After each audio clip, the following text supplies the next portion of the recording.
Start करते हैं numericals nuclei का जो फर्स्ट कॉम्पोजिशन मैंने आपको कराया था न्यूक्लियस का, उस पे बेस्ड जितने भी क्वेश्चन है असाइनमेंट के वो सारे करते हैं, एक एक करके सॉल्व करते हैं। घर पे किए हैं आप लोगों ने?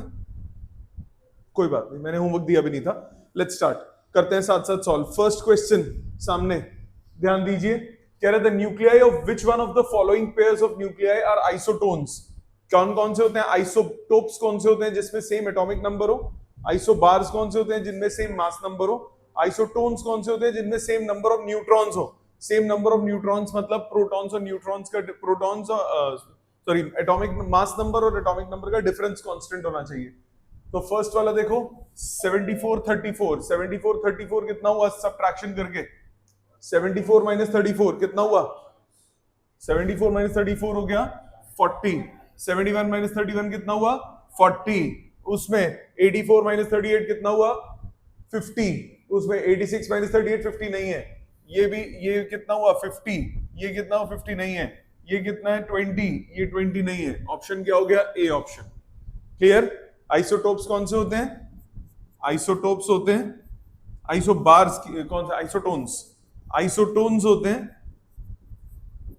Elements having same number of neutrons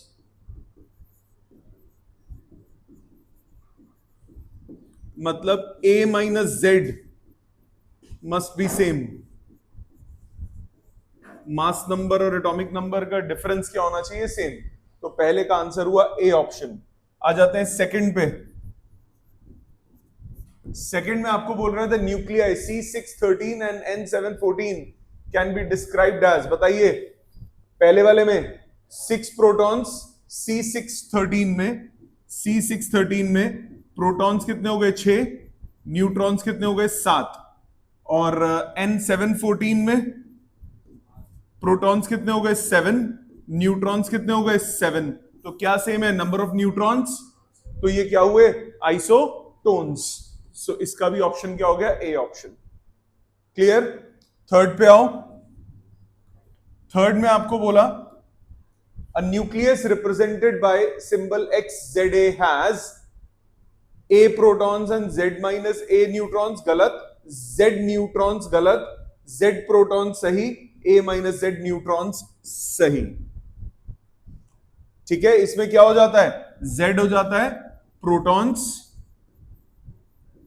A हो जाता है न्यूक्लियॉन्स मतलब प्रोटॉन्स प्लस न्यूट्रॉन्स, और A माइनस Z हो जाता है नंबर ऑफ न्यूट्रॉन्स। क्लियर है? पहले 3 क्लियर सबको? कोई दिक्कत नहीं। आ जाते हैं नेक्स्ट पे, फोर्थ एंड फिफ्थ।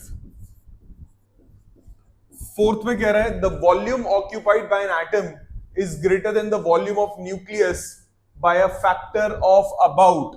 ये आपको लर्न करना है। न्यूक्लियस आपको याद है, मैंने आपको बताया था न्यूक्लियस जो है वो बहुत कम स्पेस लेता है और ज्यादातर स्पेस एम्प्टी होती है एटम की। आपको बोला volume occupied by atom is greater than the volume occupied by nucleus by factor of, ये होता है अराउंड 10 टू पावर 14 15 उसके आसपास।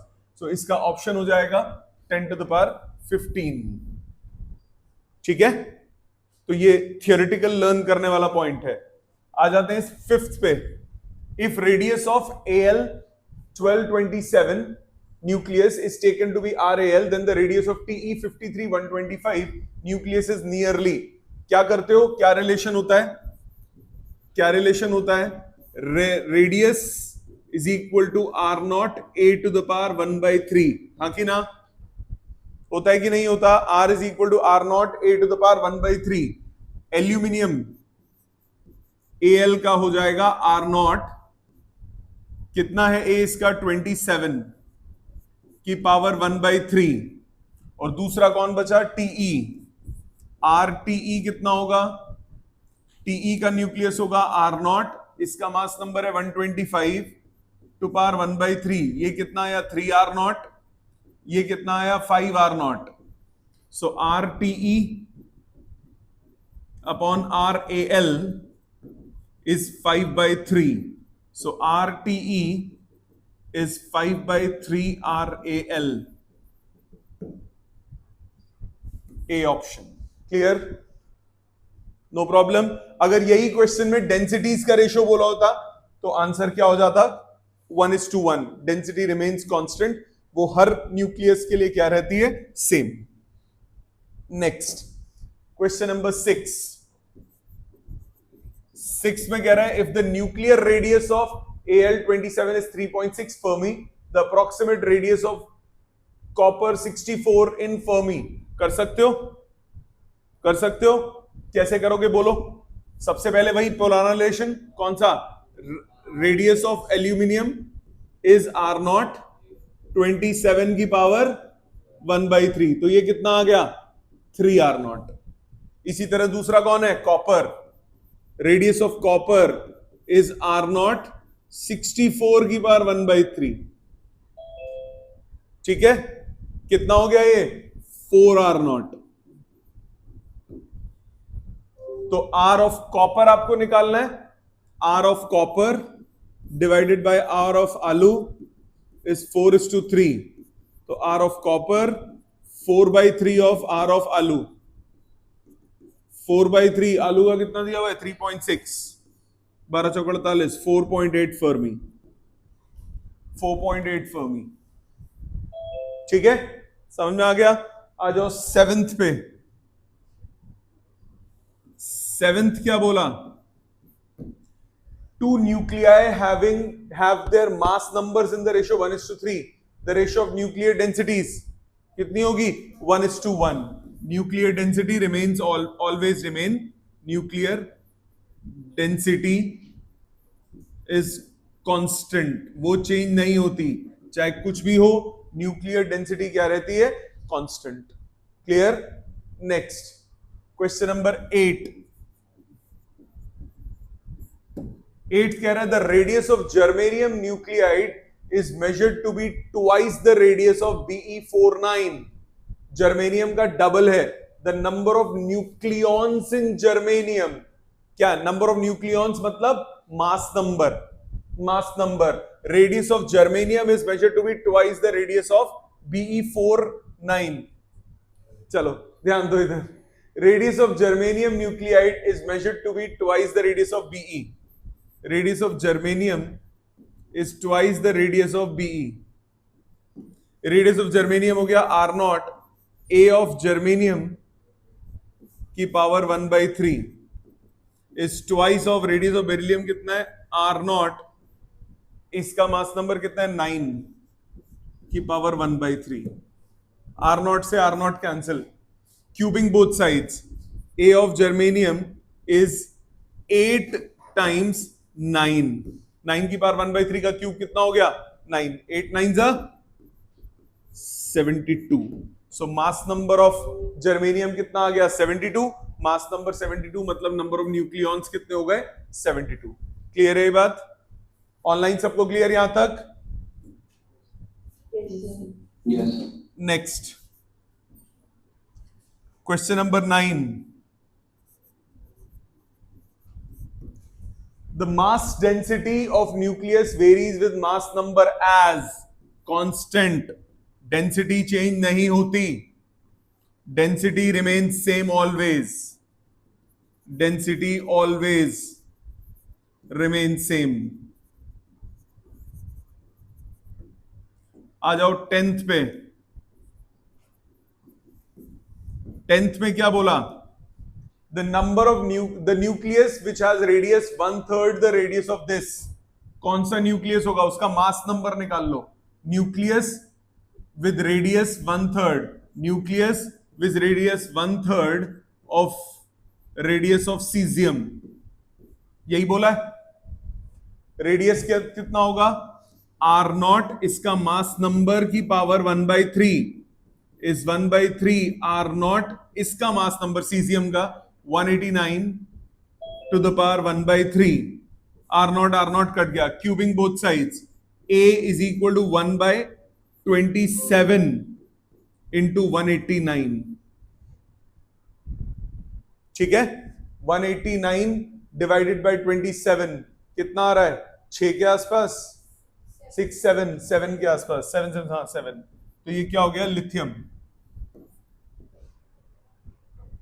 ठीक है, हमें नंबर से क्या मतलब है? हमें तो सिर्फ मास नंबर देखना है. क्लियर? लॉजिक समझ में आ गया? आ जाओ next question 11।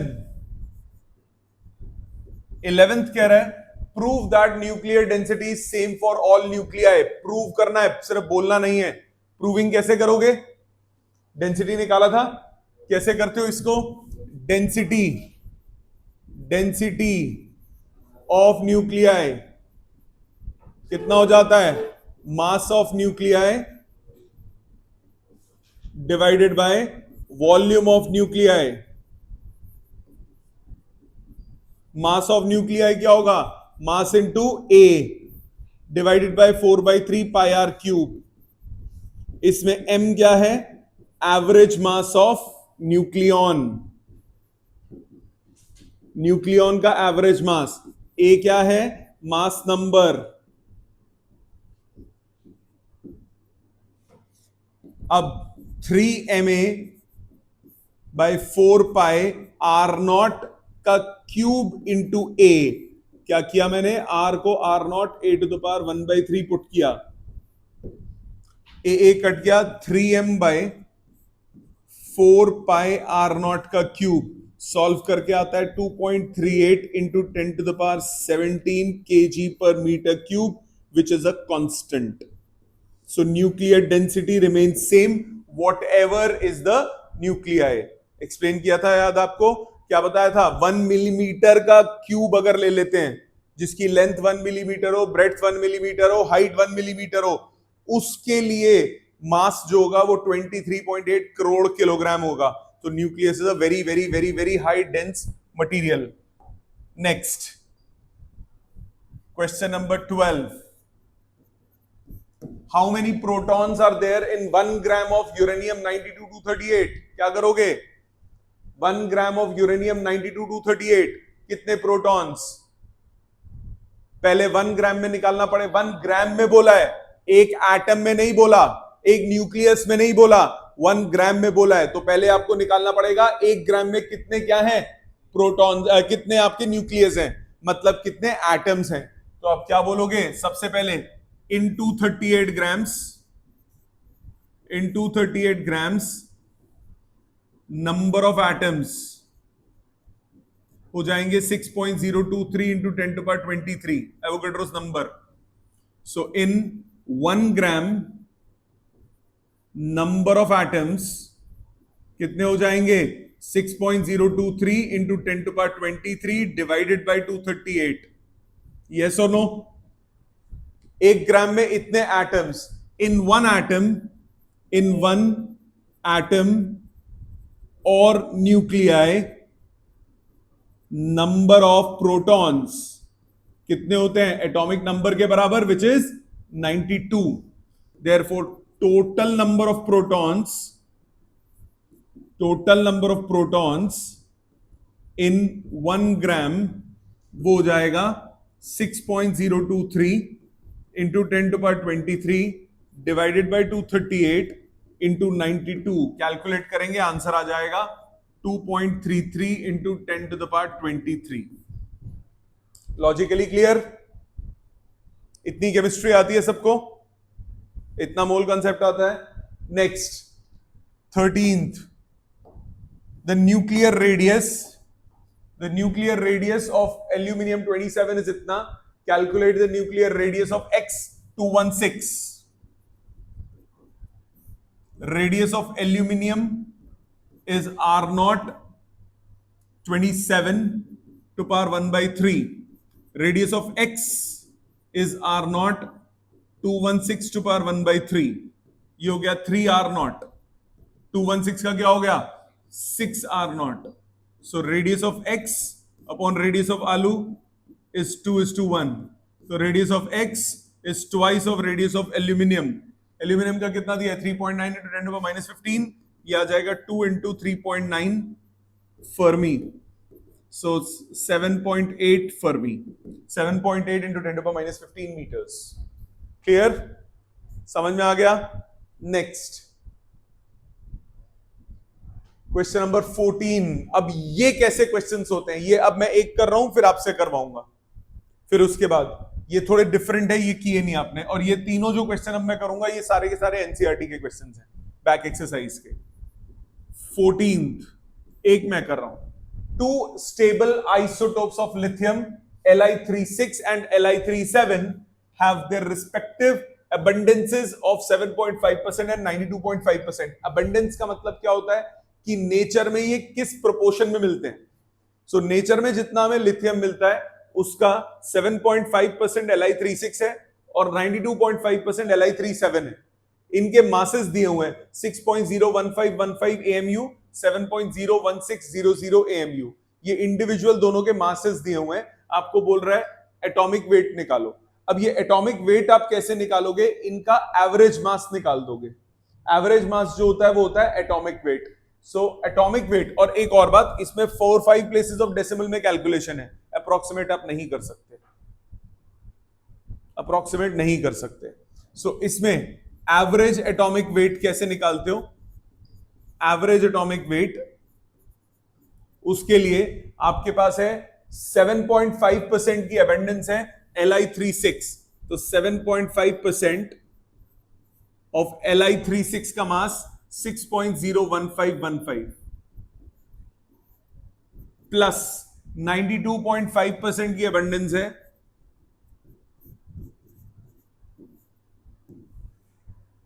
Li37, that is 7.01600.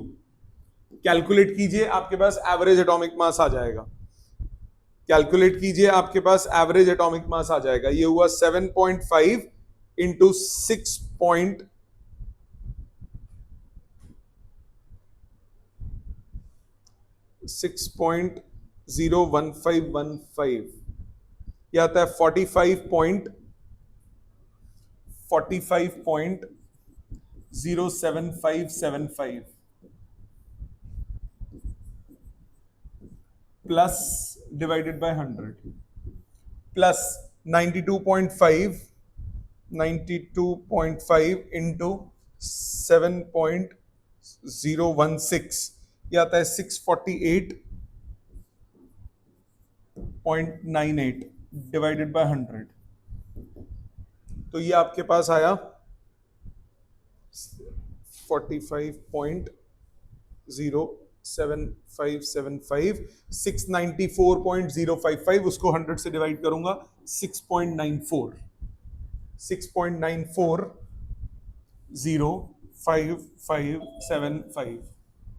AMU. 4 places of decimal पे अप्रोक्सीमेट कर सकते हो, जितने प्लेसेस पे दिया हो उसने दिया है 4-5 प्लेसेस दिए हैं, तो आप 4-5 प्लेसेस तक बिल्कुल दो आंसर. ठीक है, समझ में आया? अगला भी ऐसे ही होना है, अगले में भी यही बोलना है. अब इसमें अबंडेंस निकालनी है. अबंडेंस निकालने के लिए क्या करोगे? मतलब अब इसमें परसेंटेज निकालनी है. तो एक की अगर x% है तो दूसरे की कितनी होगी? 100 माइनस x. इस लॉजिक से करोगे, कर सकते हो, करो, कोशिश करो. क्वेश्चन नंबर 15 और फिर उसके बाद 16, ये दो अटेम्प्ट करो, फिर दोनों कर देता हूं मैं. पहले 15 करो, फिर 16 करो. हो गया बेटा? चेक कीजिए.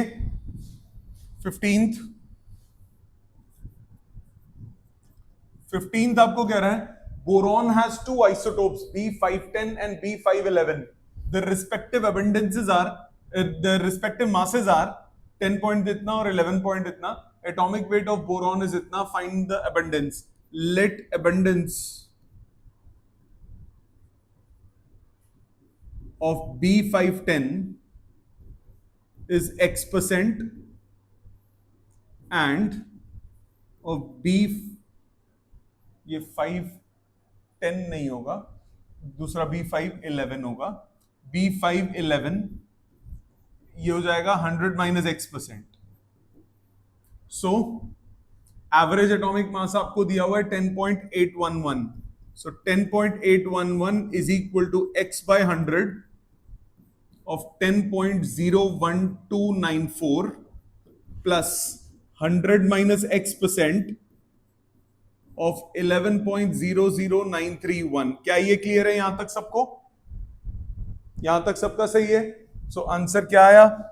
1081.1 is equal to 10.01294x plus 11009.931 minus 11.00931x। So solve करो, इन दोनों को लेफ्ट साइड ले जाओ। 11.00931 इसमें से सब्ट्रैक्ट करो 10.01294, ये आता है 0.99637 इज इक्वल टू 1100.931, इसमें से सब्ट्रैक्ट किया 1081.1, ये आता है 19.831। तो x की वैल्यू आ गई this divided by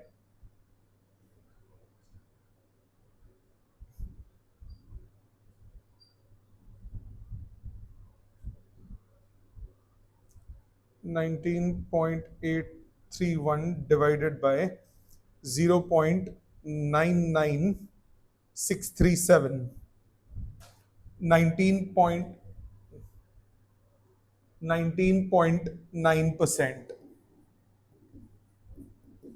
So abundance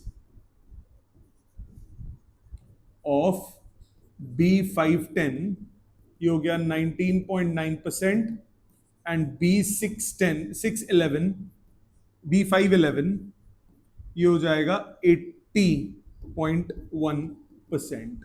clear? Calculation है, लॉजिक तो इजी है ना? ठीक है, लास्ट क्वेश्चन पे चलते हैं। क्वेश्चन नंबर 16, सामने ध्यान दीजिए, ये भी इसी टाइप का ही था।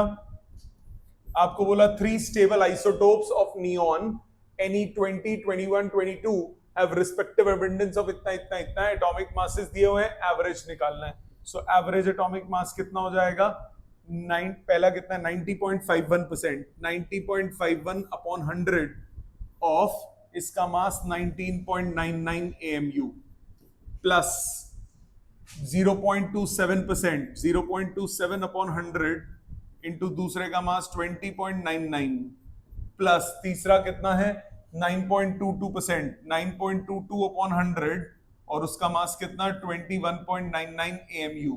तीनों को सॉल्व करो, आपके पास एवरेज आ जाएगा 20.1771 AMU।